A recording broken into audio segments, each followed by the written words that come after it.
Feito por Elas, o podcast que discute o protagonismo das mulheres no audiovisual.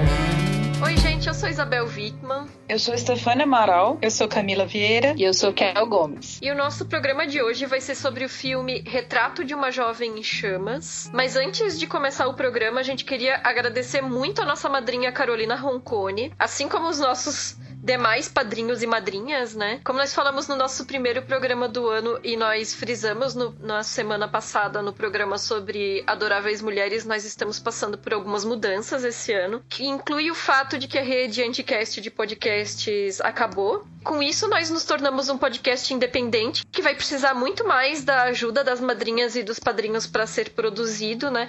Nós criamos algumas novas categorias de amadrinhamento, conforme nós havíamos mencionado, né? Entre elas, a categoria O que está por vir, com a qual a pessoa que assina essa categoria recebe todo mês um podcast extra com as nossas recomendações do que a gente tem lido, assistido, ouvido, enfim, o que nós estamos fazendo para além das pautas do Feito por Elas. E a categoria Patricinhas de Beverly Hills, que além desse podcast extra, também garante uma conversa por Skype ou Hangout todo mês com a gente sobre o assunto que as pessoas que assinarem essa categoria quiserem. E, claro, o nosso agradecimento na abertura do programa e na própria postagem do podcast. Então, Carolina Roncone foi a primeira pessoa a assinar uma dessas novas categorias, né? Fica o nosso agradecimento para a nossa nova madrinha. E a nossa campanha de financiamento coletivo, como a Isa falou, é o que mantém nosso trabalho e vai possibilitar o nosso crescimento. Então, a gente chama vocês para conhecer, quem ainda não conhece, é só ir lá no padrim.com.br/feito por elas, ou então no patreon.com/feito por elas também. Nesses endereços, você pode conferir as nossas opções de apoio e essas recompensas que a Isa comentou, né? Então, toda ajuda é muito bem-vinda sempre, gente. Exatamente agora, nesse momento que somos super independentes, né? Nossa etapa de transição aí, né? A gente tá tipo Harry e Meghan buscando a independência financeira, né? Sempre. Saindo da família real. Enfim. E o nosso programa de hoje, então, como falado, né, vai ser sobre Retrato de uma Jovem em Chamas, que estreou junto com o Adoráveis Mulheres, né, no dia 9 de janeiro. Ele é dirigido pela Celine Sciamma. A gente já tem um programa sobre a filmografia dela, porque são apenas outros 3 filmes, o Lírios d'Água, Tomboy e Garotas. Então, para quem ainda não conhece os demais filmes dela, fica a nossa recomendação e ouça também o nosso podcast. E nesse filme, é um filme que é centrado totalmente nas mulheres, né? Literalmente, porque não tem nenhum homem que aparece, né? Nenhum personagem homem. E ele trata de uma condessa que contrata uma pintora que se chama Mariane para pintar o retrato da filha dela, que é a Heloise. A Mariane é interpretada pela Noémie Merlan e a Heloise pela Adèle Haenel. Esse retrato está sendo feito porque a Heloise vai ser oferecida em casamento para um nobre em Milão. Esse nobre iria se casar com a irmã dela, mas a irmã dela morreu de uma forma que é contada no filme. Eu não sei se seria spoiler, mencionar isso tem a ver um pouco com a trama. Enfim, vejam o filme para ouvir o podcast. E como a irmã dela faleceu, seria a Heloise que iria se casar no lugar da irmã dela com esse nobre milanês, né? Então o retrato seria uma forma de ele saber também com quem ele iria se casar e sei lá, aprovar o casamento, né? Mas aí tem uma questão, a Heloise não quer se casar e já havia recusado um retratista anterior de fazer um quadro sobre ela. Então, a Mariane, ela precisa fingir que é só uma dama de companhia que tá passando os dias caminhando junto com a Heloise para pintar durante a noite de memória esse rosto dela, né? Então, a primeira coisa que eu queria perguntar para vocês era justo sobre esses temas do filme, né? Porque muito passa pelo filme, assim, essa coisa da liberdade, né? A Heloise, principalmente essa coisa da escolha do casar ou não casar, com quem casar, né? E o fato de ela ter crescido em um convento e quando ela conhece a Mariane, elas têm um diálogo. Quando Heloise sai correndo, né, em um campo, assim, na beira de um penhasco, ela diz, venho sonhado com isso há anos. E a Mariane pergunta, morrer? Aí ela diz, não, correr. E em outro determinado momento também é falado ser livre é estar só, é colocado esse questionamento em torno das personagens, né? Então, o que vocês acham da forma como o filme trata dessa questão da liberdade para as mulheres, nessa época em específico? Eu acho que a gente tem que considerar a época, né, que o filme se passa. O filme se passa no século XVIII, no início do século XVIII, ainda antes da Revolução Francesa. Se eu não me engano, eu acho que é 1770 ou é 1760. Não lembro exatamente o ano, mas é isso, é antes da Revolução Francesa.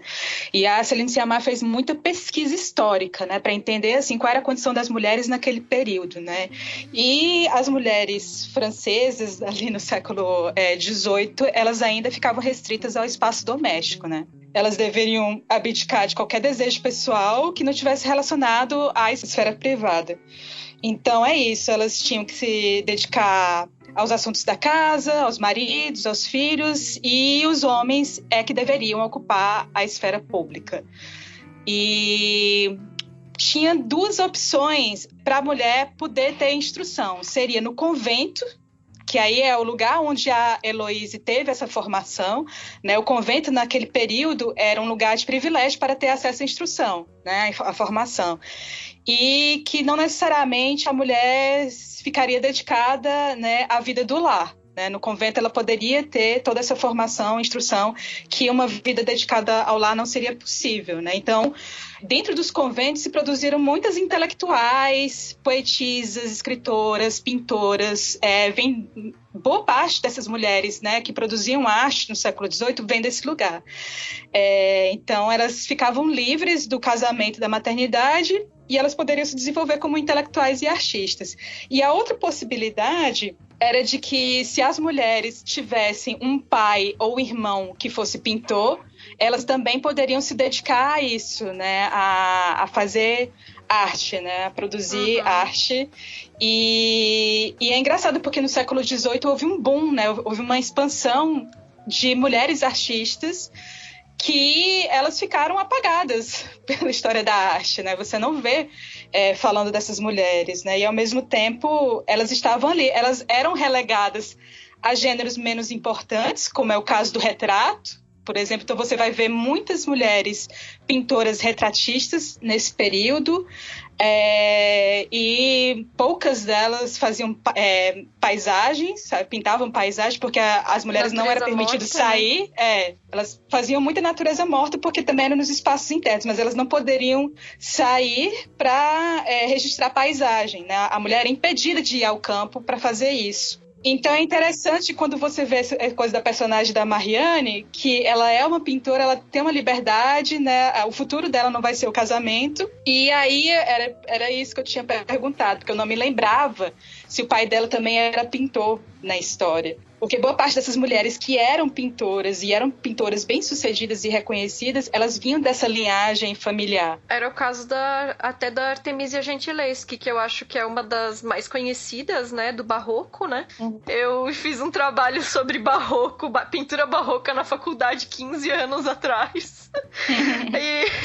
E aí eu já era aquela pessoa que ficava, mas gente, vamos, ao invés de ficar falando de Rembrandt, que todo mundo já conhece, vamos ver aqui os quadros da Artemisia Gentileschi. Então, mas ótimo. Porque ela ainda é essa pintora que ainda ficou mais conhecida, né? Mas outras tantas, como a Camila falou, caíram nesse esquecimento, né?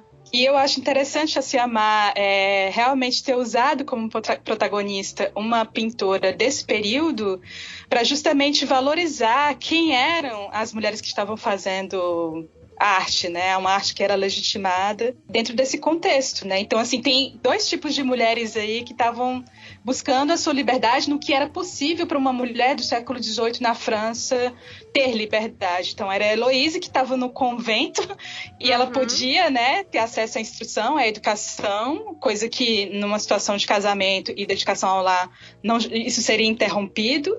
E a Marianne sendo artista, né, sendo pintora. E é curioso isso que tu fala, Até pensando na questão de classe que é colocada ali, né? Porque Heloise é da nobreza, enquanto que Marianne parece ser de uma pequena burguesia, né? E que é isso, né? Marianne, embora seja menos privilegiada em termos de classe, como mulher ela tem muito mais liberdade do que Heloise. Ela mesma já viajou pra Itália, já conhece Milão, que é a futura casa de Heloise, que Heloise nunca viu na vida, né? Ela tem experiências, ela conhece música contemporânea, ela viaja sozinha, coisas que Heloise sequer sonha poder fazer, né? E, inclusive, em diálogos, né, a Heloise coloca essa questão para ela, né? O quanto que existe essa diferença do que a Marianne conhece, da vivência da Marianne e a vivência dela. Por exemplo, quando ela vai falar, né, de que não sabe se sabe nadar. Então, a pergunta tem um sentido para Heloise e outro sentido para Marianne. Eu acho que o filme se constrói muito nessas linguagens também. Até o próprio... Eu não sei exatamente em francês, mas eu acho que é parecida a palavra também. O verbo, né? Correr e morrer. E cria um certo humor no filme, assim. Em alguns momentos eu achei incrível isso, que ele tem uma leveza, né? Ele tem uma coisa divertida mesmo. Apesar de ser um filme bem triste, bem pesado, ele tem um momento que você sorri, que você fala, gente, que coisa bonita, assim. O alento mesmo, né? E essa coisa, ele é trabalhado na linguagem também, muito na imagem, mas os diálogos são... Tudo no filme é impecável, mas os diálogos são perfeitos, você não tira nada, né? São todas frases tatuáveis, assim. É tudo muito impressionante e tudo que é falado ali é muito importante, né? Muito na imagem e na linguagem do filme. Nem todo filme faz isso. Por mais que eu esteja falando uma coisa assim, nossa, beleza, cinema na linguagem. Mas não, tem uns que não fazem isso bem. Nenhum nem outro. Maravilhoso nesse sentido mesmo. E essa questão do ser mulher, das diferenças, também a gente tem a Sophie, né? Que é essa mulher que está servindo ali, que é a empregada da casa, né? Também é uma camada a mais para se pensar o lugar delas ali naquela época e naquele lugar. E uma coisa também que eu fiquei pensando sobre a liberdade, como que já nas primeiras cenas você vê essa mulher enfrentando, né, uma viagem de barco no mar, e um mar que está, inclusive, bastante revolto, né? Essa coisa da natureza que está tão forte, e ela se joga no mar para poder salvar a bagagem dela, salvar ali a tela em branco que ela precisa usar para o trabalho. Então, daí você já tira que, por mais que ela esteja nessa época, né, nessa época de tão opressão, você já se identifica com aquilo de ir para a ação, né? Para ir até o que ela precisa fazer, assim, sem esperar que outros façam por ela. Então, eu achei isso muito forte, assim, o filme já começar com isso. Que aí já dá essa ideia dessa mulher independente. Ao mesmo tempo que a gente tem também a descrição da Heloise, antes de você chegar até ela, você sabe que ela se recusou a ser pintada pelo primeiro pintor. Então, são mulheres que, mesmo nesse sistema opressor, elas também tentam manter sua autonomia, elas são mulheres que estão ali, de certa forma, tentando colocar a sua voz, né? E o que faz muito diálogo com o próprio piano da Jane Campion. A personagem Ada é enviada para Nova Zelândia, também para um casamento arranjado, né? E ali você percebe a resistência dessa mulher e o quanto que ela quer manter o seu piano. Então, para ela, de toda a bagagem, o que ela precisa, porque a vida dela é o piano. Então, ela vai defender aquele piano com todas as forças, assim. Então, ela, né, nessa questão da defesa do desejo dela, do que é dela, isso se assemelha muito ao retrato também. Pois é, até tem um podcast que eu costumo ouvir, que é o Film Spotting, que é um podcast estadunidense, né? E lá os apresentadores, eles fizeram essa mesma comparação. Um deles disse que assistiu esse filme e pensou em O Piano, em vários aspectos, mas principalmente pensando nessa abertura. Porque tem a questão de são dois filmes de época, né? As duas protagonistas estão no mar, estão na praia, as duas estão com aquilo que é mais precioso para elas, que para Marianne é o quadro em branco e para Ada é o piano, né? Enfim, os dois filmes foram premiados em Cannes, né? Então tem essa relação também, né? Mas não sei, de certa forma dá para pensar em um paralelo nessas duas personagens, na forma como as duas estão escolhendo o próprio destino, a própria forma de viver a sua vida, né? Cada uma dependendo das suas possibilidades ali, né? dadas na história, né? Eu não tinha pensado nisso, infelizmente. Eu queria ter tido essa sacada do piano, mas realmente os dois filmes são bem similares nisso, assim, são dos diretores fodas e dá pra fazer muitas relações dos dois. Eu acho que o piano é mais pesado, né? Ele não tem tanto respiro, assim. O piano é mais pesado do que uma tela. Exatamente, O piano é mais pesado. Perfeito, literalmente. Já, né, realmente. Ai, desculpa. O piano é perfeito, tem que entrar isso aí, por favor. O piano é mais pesado. Agora, ainda sobre a questão da liberdade das mulheres e da independência, principalmente, a cena que ficou mais marcada pra mim, assim, que a Marianne, né, seria uma mulher de escolha, de atitude, assim, é que ela não espera a criada, né, se ela tá com fome ali, ela vai atrás de comida e se serve, depois ela até se desculpa, fala, eu tava com fome, mas vim cá e me servi. Então, assim, isso é uma atitude, né, bem, que pra mim ficou marcada essa imagem dela comendo sozinha. E pra época, realmente, eu não sei como que é possível, assim, porque a gente não tem esses detalhes, né, sobre o pai dela. São homens que são mencionados, mas eles não são mostrados. E é um passado que deixa muito mistério, né? Eu acho que isso enriquece a personagem também. A gente não saber como é possível, mas está vendo aquilo. E tem um conflito. A gente até comentou no podcast do Adoráveis Mulheres essa questão da mulher querer ser livre, não achar que é tudo amor, mas ainda ter esse momento de vulnerabilidade, né? Tem uma parte que a Elo, gente, vou chamar ela de Elo.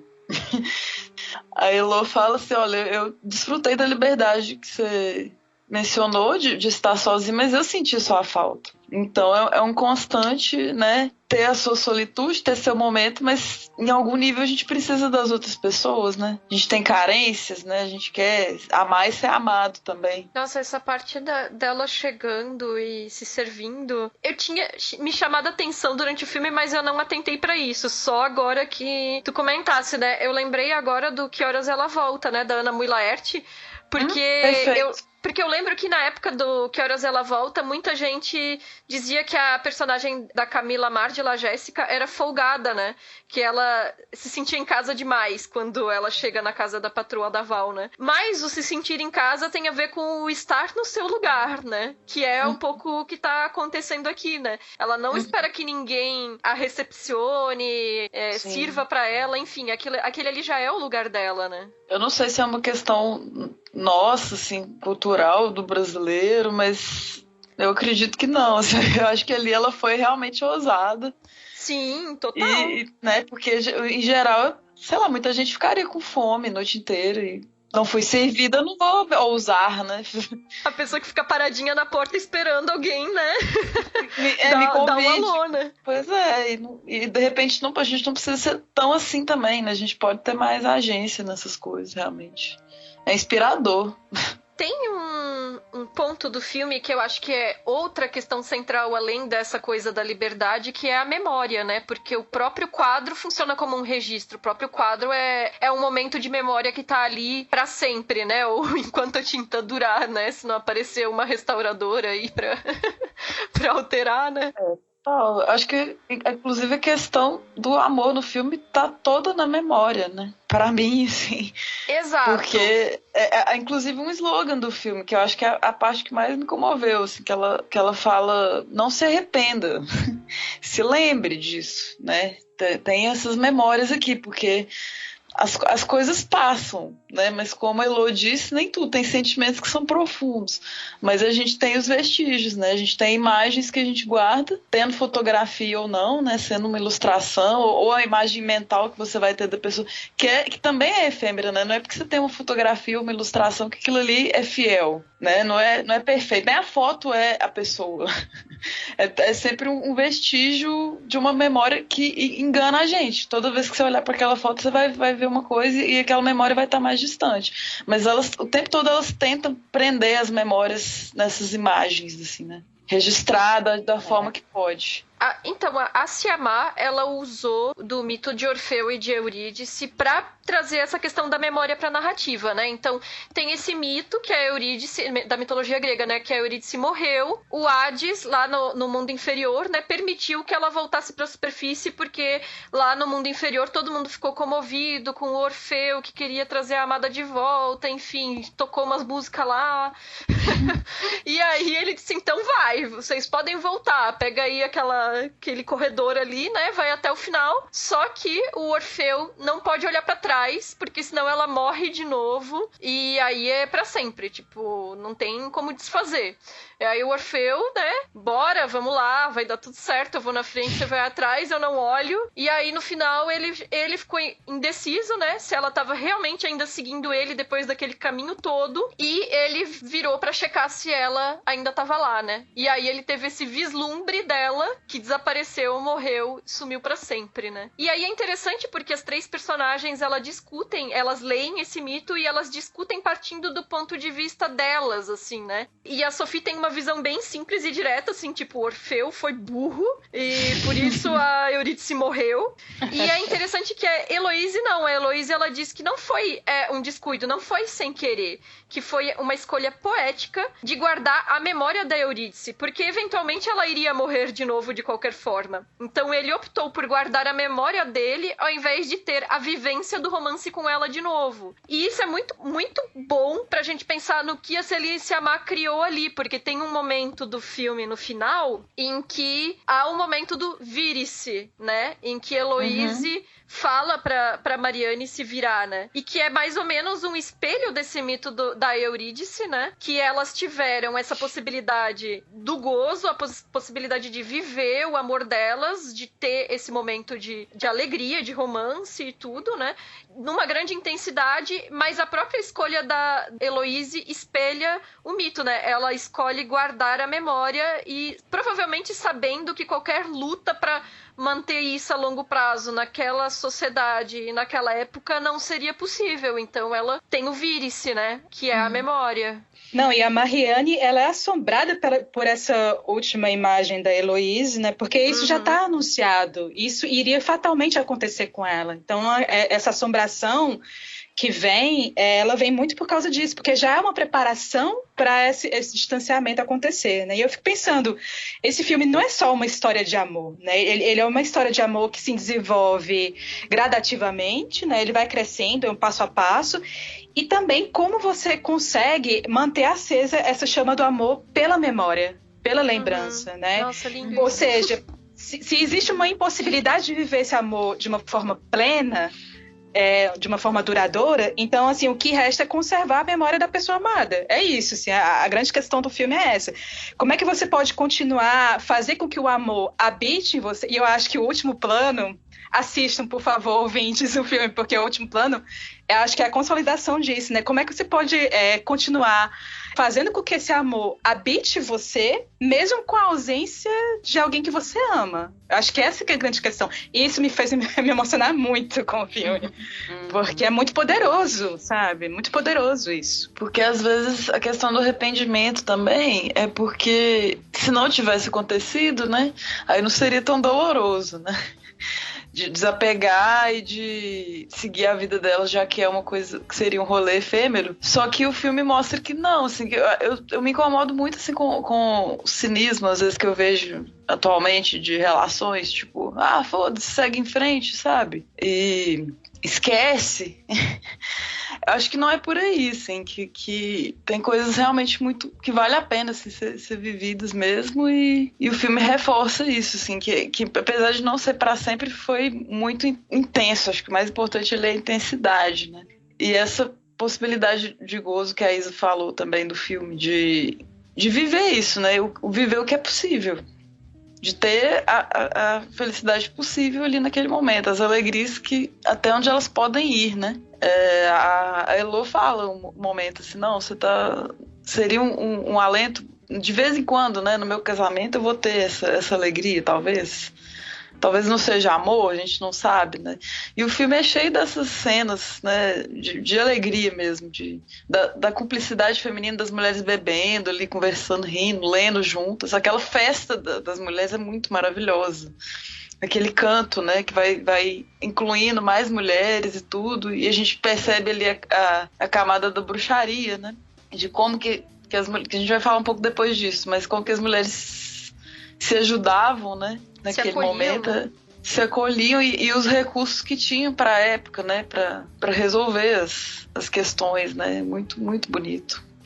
Isso da memória, do amor, de ser breve, mas ser intenso, me lembra muito Soneto de Fidelidade, do Vinícius de Moraes, que fala, Sim. né, que eu posso me dizer do amor que tive, que não seja mortal, posto que chama, mas que seja infinito enquanto dure. Isso é maravilhoso, assim, é o poder da memória mesmo, como a Camila falou, de reviver isso através do que você tem guardado dentro de si. E desde o início, assim, o filme coloca essa importância da memória, porque ela, inclusive, o trabalho dela ali vai depender da memória, né? Porque ela foi contratada para fazer um quadro baseando-se nisso, porque ela não poderia ter a modelo, ela tinha que acompanhar a Marianne e, através da memória, é que ela faria o desenho, né? Faria a pintura. Então, desde esse momento você já tem a importância ali dessa imagem, de captar cada detalhe, de tentar ler essa pessoa ao máximo, mesmo que o tempo fosse curto, mesmo que não fosse tão fácil desvendar.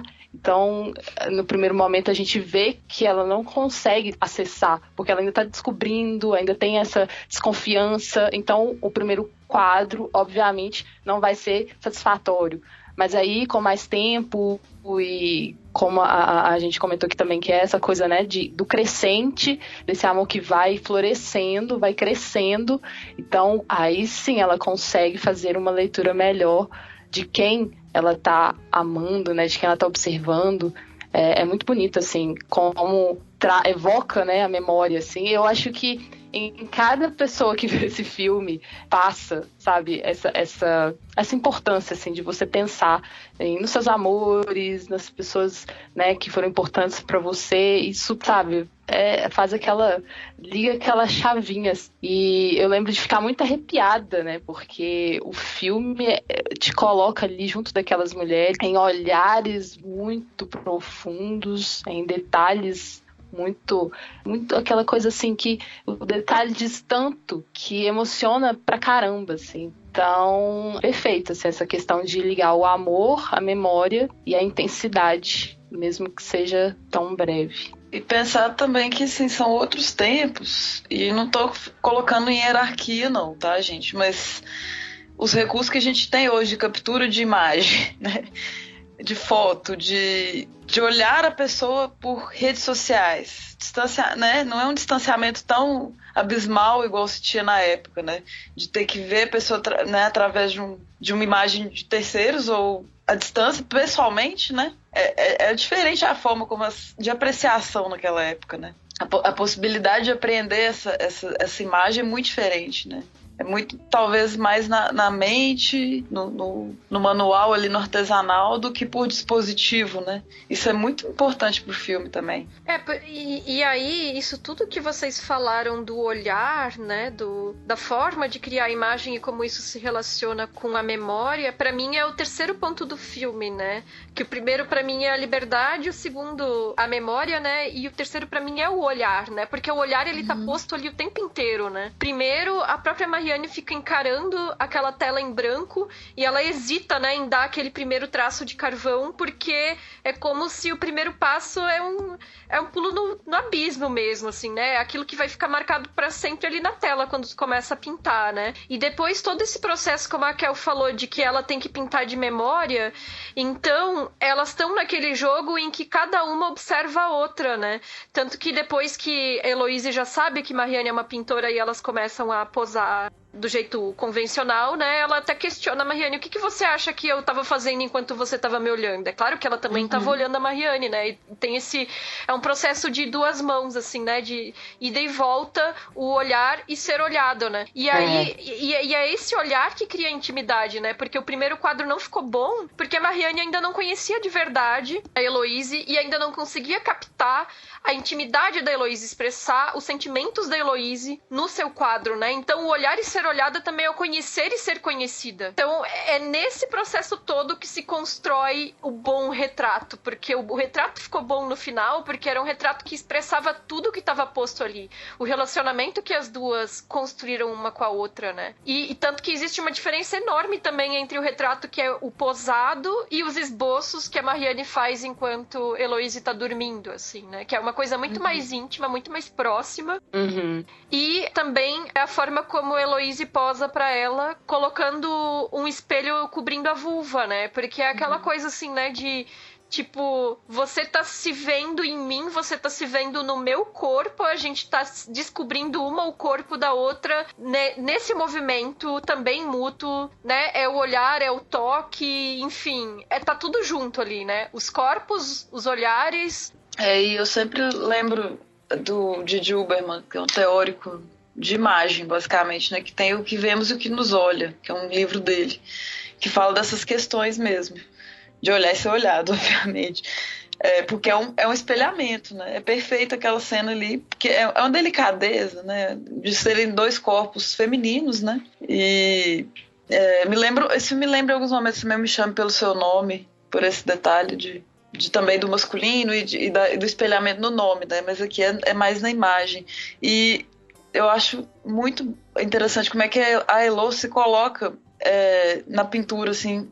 Tem o momento uma outra cena que acontece no filme, ainda não estamos falando dela, mas que ela convida, né, a Marianne, vamos pintar. E no caso, o pintar, ela está se considerando, pintando também de estar posando. E eu achei fantástico isso, porque se ela é modelo, ela também está pintando, sabe? Não é o mesmo processo, né? Ela não é a pintora, mas ela faz parte daquela pintura. Ela está pintando junto com a pintura, né? Tudo a ver, tudo a ver. Você falou do Didi Huberman, que é essa questão do olhar e ser olhada, é claro, né? Didi Huberman fala disso, né? Mas para o Didi Huberman é uma questão até bem complexa, porque ele vai dizer que até os objetos nos olham, né? Porque os objetos, eles guardam memórias também, que são memórias nossas, né? E tem processos históricos que dizem respeito às nossas próprias memórias. E eu acho que isso tem a ver até com o próprio filme. A gente está falando de memória e de lembrança. Mas, sim, você falou isso do vamos pintar, né? Eu acho que é esse pacto que o filme estabelece desde o início. Porque ali você vê aqueles vários rostos daquelas meninas que estão no ateliê e elas estão pintando a mestre, né, a mestra, que é a mestra pintora, que é a Marianne, e ela está olhando para elas, né? Isso está desde o início anunciado. É claro que isso vai se desenvolver com muito mais força ao longo do filme, mas desde o início do filme está anunciado. E aí é onde entra o que eu acho que é o female gaze, né? Que todo mundo, que ela falou muito isso, a Siama falou muito isso na coletiva de imprensa e que alguns críticos questionaram, né? Essa coisa do female gaze, porque, na verdade, as pessoas resumem o female gaze como se fosse o olhar da diretora fazendo o filme. Na verdade, não é só isso, não é só uma questão de olhar, mas ele tem a ver com uma relação entre prazer e as imagens. Pelo menos é isso que a Laura Mulvey fala no texto dela. E o male gaze, ele tem a ver com esse poder de quem olha, e quem é olhado, ele não tem esse poder de interferir, sabe, nesse olhar. Ou seja, é como se fosse um olhar colonizador mesmo. E a Mulvey, ela discute os efeitos disso. Então, o female gaze, ele, no filme, ele tem a ver com essa desconstrução dessa objetificação da mulher como modelo. Porque a modelo ali, que é a Heloise, ela vai interferir na pintura da Marianne. Porque a partir do momento em que a Marianne destrói aquela pintura porque ela criticou e ela disse que não tem nada a ver, ela falou que não tinha nada a ver com ela, ali naquele processo dos 5 dias que elas passam juntas, existe uma colaboração entre elas. Então eu não consigo enxergar ela apenas como uma modelo objetificada. Né? Ela também olha e participa desse processo criativo. Nesse sentido, eu acho que também o filme ele traz essa desconstrução dessa ideia da musa, né? Porque a Heloise, ela não está ali apenas para ser olhada. Ela colabora nesse aperfeiçoamento da Marianne como artista, como retratista. E aí eu acho que aí entra a discussão do female gaze, sabe? Eu acho que é muito mais profunda do que só uma mulher dirigindo o filme, sabe? Perfeito. Sim. Isso é perfeito. Uma outra coisa também que eu acho que está em pé de igualdade é a relação em si, né?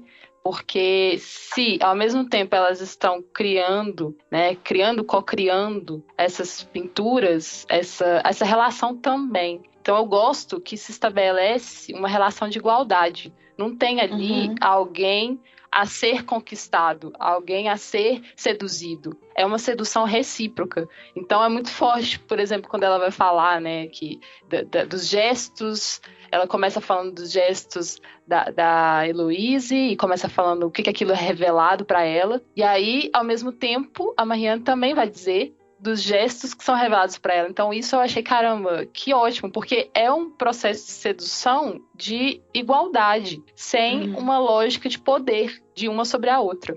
O medo da Elo de casar é esse, né? Eu acho que, se eu não me engano, ela fala em algum momento que ela sabe que não vai ser uma coisa de igualdade, né?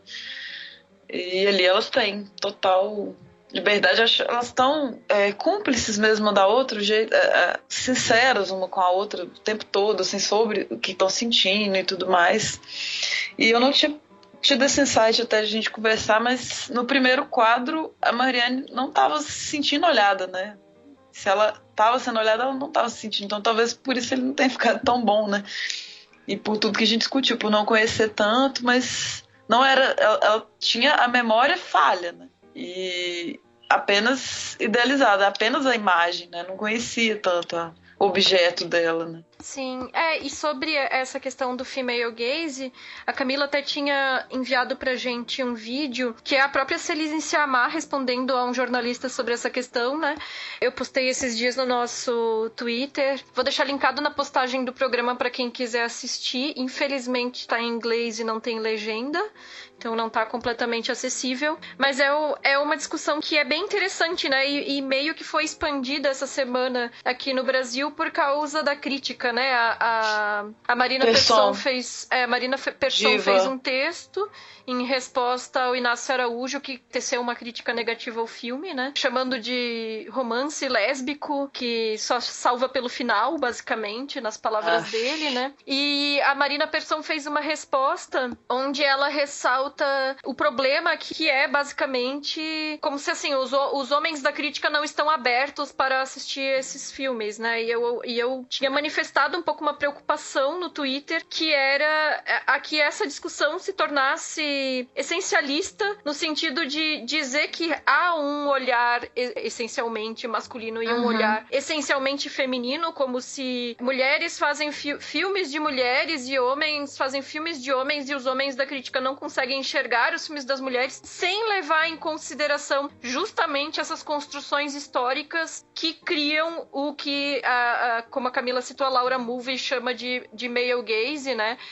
Quase que biologizando isso, separando em categorias, né? Enquanto a gente sabe que aí aqui no Feito por Elas a gente tem inúmeras diretoras já, enfim, realizadores que são mulheres, que são LGBTIs, que são pessoas que não são brancas, estão aí para construir outras formas de imagem que não sejam essas imagens hegemônicas, né? E para construir outras formas de olhar. E eu acho que a grande força desse filme é justamente isso tudo que vocês estão falando também, que é a forma como as duas personagens se colocam em relação uma à outra, e esse olhar que é compartilhado entre elas, que realmente é criado pela Celine Sciamma nesse sentido de desconstrução, né? Então, por isso que realmente ela usa ela fala em female gaze nessa entrevista. Mas acho que é importante a gente não reduzir o debate de uma forma essencializante, pensar no sentido de uma construção social e histórica desses olhares, né? A Marina Persson até fala, a maioria dos homens, né? Não é que ela tá falando que homens não vão entender o filme da Celine, não é isso, é porque talvez esse automatismo, né? o pessoal e houve uma repercussão, e eu acho que essa repercussão foi mais negativa do que positiva, porque muitos dos argumentos das pessoas que estavam querendo defender a possibilidade do female gaze, né, e dessa nova construção de imagens, acabam usando argumentos que são tiro no pé, sabe, que criam, que reforçam estereótipos de masculinidades e feminilidades, assim, isso que eu acho um pouco preocupante. Porque eu realmente vi essa repercussão do texto dela também, e realmente ele foi mais negativo, porque eu acho que o texto dela dá margem para essa questão aí do essencialismo, de separar o olhar masculino e o olhar feminino, porque ela não discutiu isso nesse nível de profundidade. Eu acho que ela quis passar essa ideia, né, mas porque o texto, ele não tá se aprofundando, deu margem para que as pessoas pudessem levar para essa outra interpretação. Então, por isso foi uma repercussão negativa mesmo. E o que eu acho pior de tudo é o quanto que talvez falar dos homens, da crítica masculina, falar do crítico Inácio Araújo, esteja repercutindo mais do que o filme está falando em si, a beleza do filme, sabe, a linguagem dele, enfim, me preocupa também essa questão, que novamente se traz o protagonismo masculino para uma história que é de mulheres, para um filme, uma obra maravilhosa que é de mulheres. Não, com certeza, concordo demais com a Raquel, e eu acho que a grande questão, assim, quando se fala do female gaze, que pra mim fica, assim, para além dessa discussão do olhar feminino e do masculino, assim, eu fico pensando nos imaginários, assim, como você pode expandir esses imaginários, que é o que a Siamá falou na entrevista, né? Como é que você pode criar imaginários se eles nunca foram retratados, assim, eu fico pensando nesse sentido. E aí, voltando, assim, pro filme, vamos falar mais do filme, tem um trecho que eu achei muito interessante, que é o momento em que elas decidem retratar aquela cena do aborto.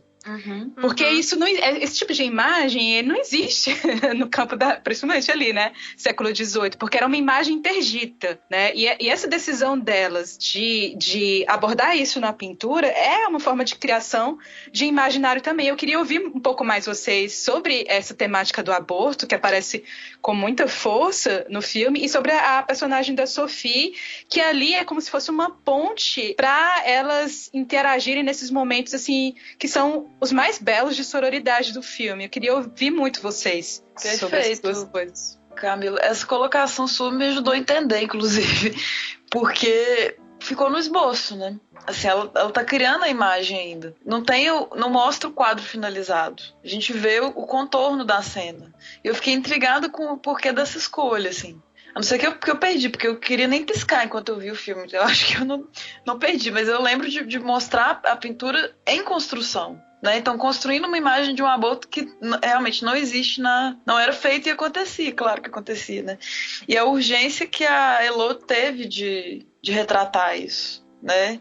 De guardar essa imagem, né? Porque foi uma conexão realmente, e também passa pela questão da liberdade de escolha da mulher com o corpo, né? Essa urgência dela querer retratar isso. Na hora que tá acontecendo, ela fala pra Mariana olhar, para fixar aquela imagem, depois ela reproduz, né?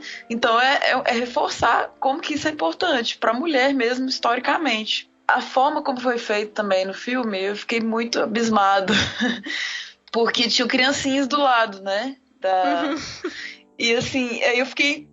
a princípio eu pensei, será que é uma questão da senhora que tá fazendo por alguma religiosidade, colocar aquilo ali? Mas acho que não, acho que é uma bruxa, assim, e por acaso tinha criança na casa, não sei, fiquei matutando um pouco. Mas ela segura na mão do menininho, então pra mim ficou mais como uma reconciliação com a vida. Uma forma muito delicada de fazer isso. É muito óbvio, ela precisa seguir a vida dela, não é o momento, ela tem que trabalhar. Então, eu acho perfeito, assim, pra tirar essa culpa, justamente, sabe? Não é contra a vida, igual se pensa, né? Igual o moralismo prega. É justamente a favor da vida possível, assim. É pensar no que é melhor para as pessoas, assim, e inclusive para a criança. Então, assim, perfeito ter uma criança do lado dela. Eu concordo demais com vocês. Eu pensei nisso também, assim, colocar essa imagem ali causa até um estranhamento, assim, porque é algo ainda complexo, né? Na sociedade ainda é um tabu, é crime. Então, assim, foi uma maneira ousada e bonita e poética de retratar isso, para dizer que ambas são vidas ali, elas importam, tanto daquele bebê quanto daquela mulher, né? E assim, a escolha dela é uma escolha, pronto, é uma liberdade, né? Então eu acho que é bem isso que você falou, assim, é para tirar essa culpa, para trazer ali uma noção de liberdade mesmo, e que ela não tem essa culpa que querem colocar nela. E é muito bonito como que as mulheres já ajudam de imediato, não tem uma questão, né, que nossa, o que está acontecendo? Ai, por que isso aconteceu? Julgar, não né? existe um questionamento, não existe julgamento. A coisa é imediata, sabe? Então, assim, acontece de maneira muito natural. Então, é natural também que existam crianças ali, que existam um bebê ali, porque é isso, a gente precisa melhor dessa forma. E Mariane pergunta pra ela, né? Antes de qualquer julgamento, tipo, cadê o pai? Você quer uma criança? É isso que importa, assim, né? Tipo, você pode ter essa criança, né? Assim, não, é não. Então, vamos resolver em prol da sua vida, né? Perfeito. A única coisa que eu fico pensando é que nesse sentido da escolha, eu não sei o quanto, mas aí divagando, o quanto seria uma escolha mesmo nessa situação em que ela é uma moça solteira no século XIX, né? Então, talvez não fosse tanto uma escolha que ela tivesse, mas uma escolha que ela fosse obrigada a fazer, né? Nesse contexto. Sim. Mas aí o fato de ter todo esse acolhimento e de que as imagens, como vocês bem falaram, frisam a importância dessas duas vidas, né? Aí é que eu acho que tá o peso disso. E de novo, sem precisar falar, porque o filme que quando ele fala mesmo. Aqui a gente entende de olhar a situação, né? Dá pra ler isso aí facilmente, assim, nessas imagens. Então, a pergunta que eu ia fazer é sobre a história de amor que o filme conta, né? Pensar, assim, como é que vocês sentem que a Se Amar, como diretora, ela mostra isso? Porque o amor, ele é abstrato, né? A Esther até pode falar um pouquinho sobre isso, mas eu acho que ela consegue mostrar concretamente como é que esse amor, ele vai crescendo ao longo das cenas. E isso em termos de ritmo, sabe? Dos planos que são construídos, essa coisa do olhar, de usar muito close. Eu queria ouvir um pouco de vocês e falar também um pouquinho sobre isso depois. E é a construção do amor e a construção das pinturas, né?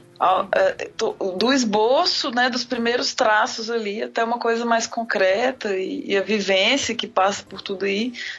Como que ela constrói a cada plano, né? Assim, é um dos filmes mais perfeitos sobre amor, assim, que eu já vi, né? Que não é aquele amor eterno, feliz para sempre, né? Eu adoro essas histórias de possibilidades, mesmo que curtas, né? Falamos disso em Fleabag também, né? O que vai passar, mas que acontece, que é intenso, que é ótimo para todo mundo. E aí a gente falou um pouco disso no início, né? Dessa tentativa das duas de aprender na imagem, né?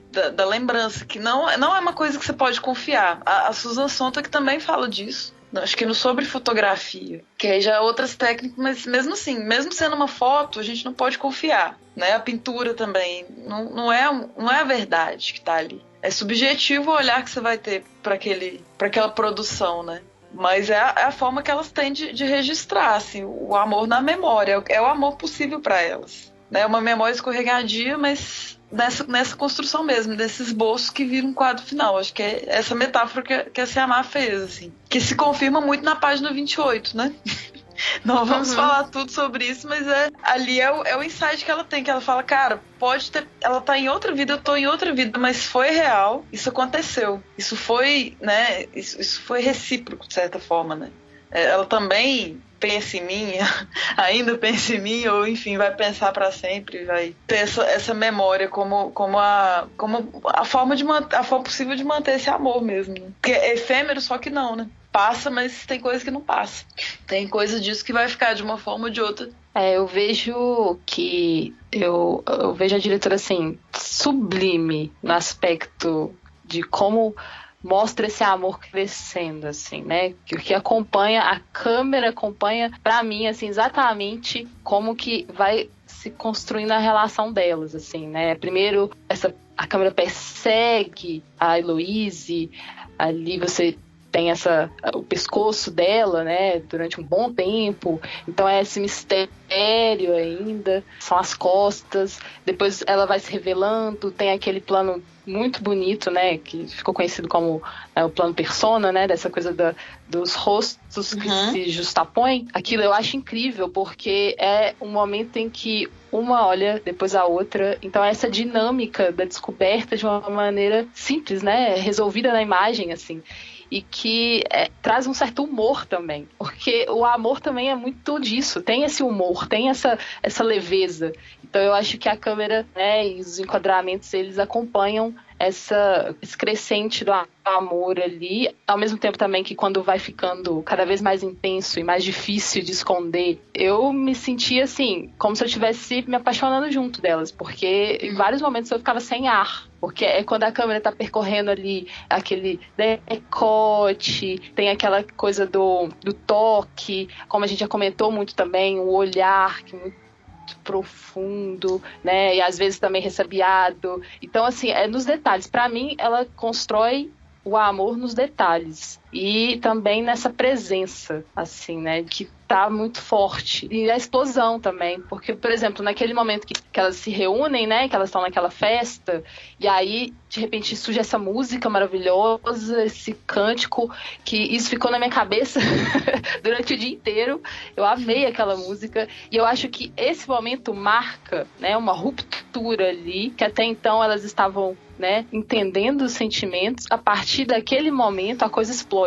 E aí elas resolvem, não, a gente tem que sair do interior pro exterior. Então aí, a partir daquele momento, elas se perseguem agora para se tocar, para se beijar, e aí para se descobrir mais profundamente em outros níveis. Então também a cena em quando elas, né, se entregam uma para outro, sexo, lindo, maravilhoso, porque eu acho que são novas formas de se filmar uma cena de amor, de sexo, sabe? Sem necessariamente ter que explicitar. Então, assim, eu achei muito coerente com a construção mesmo do próprio relacionamento, assim. É igual no horror também, né? Muito tá no que a gente não tá vendo, né? Falando em ver ali, é o que, né? A pele ali, é os detalhes que vazam dessa história que a gente vai construir a cena completa, né? Não precisa mostrar tudo, nem ver tudo. E acho que uma coisa também que eu percebi que ela me marcou demais, que ela fala que imagem que você quer guardar, né? Porque acho que fica talvez uma imagem fixa da pessoa, assim, de um momento específico, né?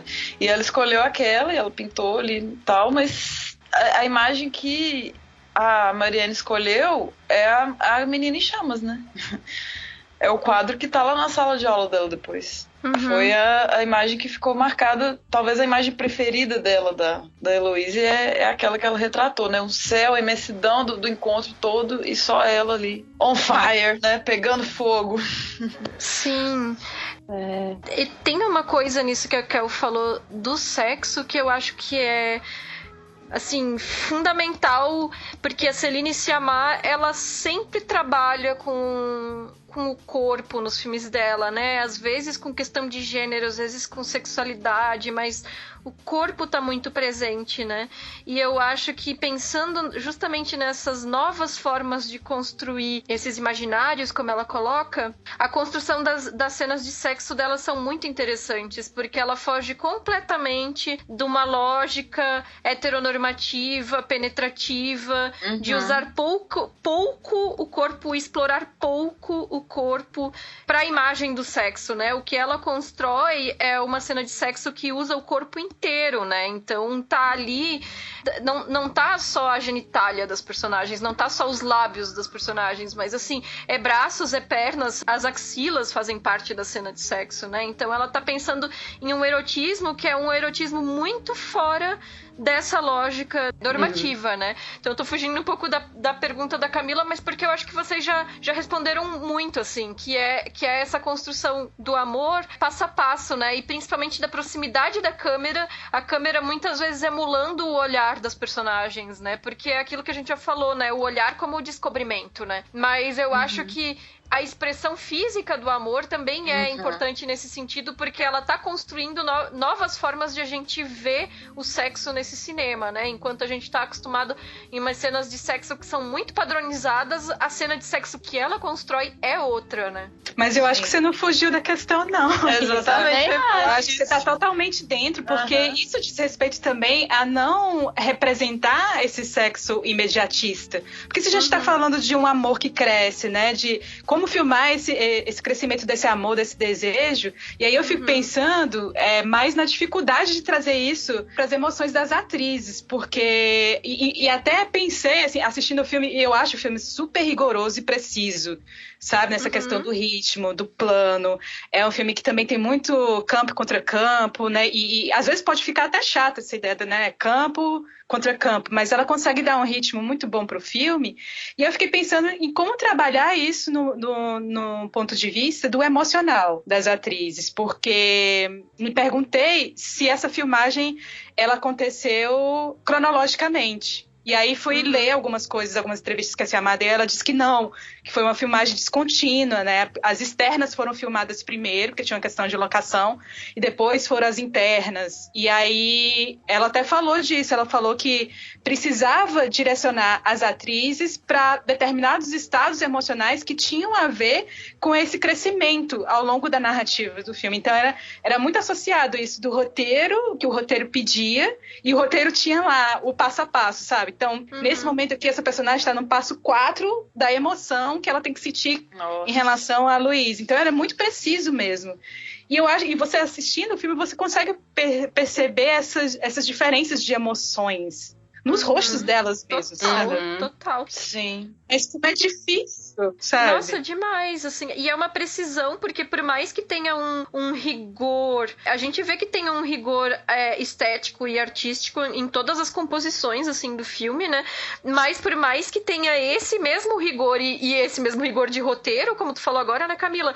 Tem isso que a Kel falou, né? Porque pra mim, o adjetivo que define o filme é intenso. Eu sei que é clichê dizer, mas assim, eu saí desse filme sem ar, como a Kel falou, assim, tipo, é um filme que ele te toma o tempo inteiro, assim, né? Então, não sei, assim, por mais que ela tenha um controle estético muito grande, ela não consegue, felizmente, né, fazer com que isso gere uma obra que é estéril, que é só estética pela estética. Nunca é isso.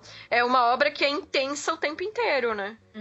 E acho ainda bem, assim, no filme não é hermético de forma alguma, assim, acho que ele é acessível, não gratuito também, né? Um filme cheio de metáforas que daria uma discussão eterna, mas algumas coisas ainda ficam, assim, no subliminar. Tipo, tem uma imagem do filme que eu vi, que antes de assistir, é uma imagem bem divulgada, que tem as duas abraçando o rosto, assim. E pra mim, a Marianne tava rindo ali. Era um momento de alegria, né? Ela tá com uma expressão, assim, que pra mim aquilo ali era um sorriso, era uma risada. E, na verdade, não é bem assim, né? Então tem essas diferenças realmente a nível de não só sentimento, a coisa física também, ela passa bem pelos dois aspectos do amor, da paixão, enfim, do desejo. E falando ainda das imagens que elas escolhem guardar, né? A Marianne escolhe uma imagem toda coberta, né? Toda vestida dela. Talvez por querer desvendar esse corpo, e já a Elo escolhe a imagem dela nua, né? Então é também interessante as formas das duas de se apreciarem, assim. E a gente fica babando aqui, porque, pelo amor de Deus, gente, que filme é esse? Incrível. E atrizes impecáveis. É esplêndido. A cena final era eu lá no cinema, assim, chorando sem parar. Vai ficando o olho vermelho e de repente não consegue parar de chorar. Pela beleza da coisa mesmo. Não é nem que é um filme triste, essencialmente, mas é pela beleza mesmo. Como é possível capturar a beleza dessa forma. Chorei demais também. Nossa, fiquei muito aberta. Todas choramos. Todas choram. E conseguimos falar, né? Porque a gente tava assim, ai meu Deus, só senti o que eu vou falar aqui. Rendeu bastante. É que não sei o que falar, só sentir, né? Só que não, né? Acabou que a gente arrumou coisa pra falar. Muito bom. Pessoal, então agora, já que temos mais dispositivos de captura de imagem, de olhar as pessoas, né? Não estamos mais na época da pintura, agora a gente tem fotinhas. Então vamos olhar muitas fotinhas no Instagram do Feito por Elas, por favor, nos sigam. Twitter bomba mais, mas sempre bom também seguir e compartilhar. A Isa maravilhosa faz uma excelente curadoria de Twitter e Facebook, que é uma rede quase morta, mas estamos lá também. Facebook a gente tá lá, mas nem liga, né? Tá lá, né? Vamos lá, tem uns recursos lá ainda. Letterboxd feito por elas, colocamos nossas estrelinhas e corações. Esse filme ganhou todos possíveis, né? Como disse Kel, muito bem. Temos também iTunes, temos o nosso site, feitoporelas.com.br, e temos também Spotify, para vocês nos ouvirem mais fácil, ou no Deezer, ou no YouTube também, se vocês preferirem. Por favor, vamos dar moral. E todos os filmes que nós falamos aqui, as referências, vão ter links no post. Nós também temos uma newsletter que nós publicamos a cada 15 dias para quem nos apadrinha. E temos também um grupo no Telegram que qualquer pessoa pode participar. Menos a Estê, que Estê não está no Telegram. Oh. Campanha pela Estê no Telegram. Sim, o link do e o link do grupo no Telegram está no post do programa. Então é isso, gente. Eu espero que vocês tenham gostado, né, do nosso programa. O filme, como eu falei no começo, estreou no dia 9 de janeiro. Em vários lugares ele já saiu de cartaz. Infelizmente é o que acontece, né, com esses filmes que tem uma distribuição menor e que não foi indicado ao Oscar. Enfim, agora começa a ter só filme de Oscar em cartaz, né? Mas se ainda tiver em cartaz na sua cidade, assista. Bom, se ouviu até aqui e ainda não assistiu, foi um erro, né? Porque foi muito spoiler. Não assistir é um erro, imperdoável. Também. E conta pra gente o que você achou do filme, o que achou do programa, que a gente ainda tá nesse processo, né, de ir adaptando o nosso formato. Manda um e-mail pro nosso contato, @feitoporelas.com.br, ou no próprio site, no feitoporelas.com.br. No próximo programa a gente vai discutir o documentário da Petra Costa, que foi indicado ao Oscar, o Democracia em Vertigem. E é isso, até lá, até o próximo programa. Valeu, pessoal, e não se arrependam, se lembrem. Tchau, pessoal, até a próxima. Tchau, gente. Beijo.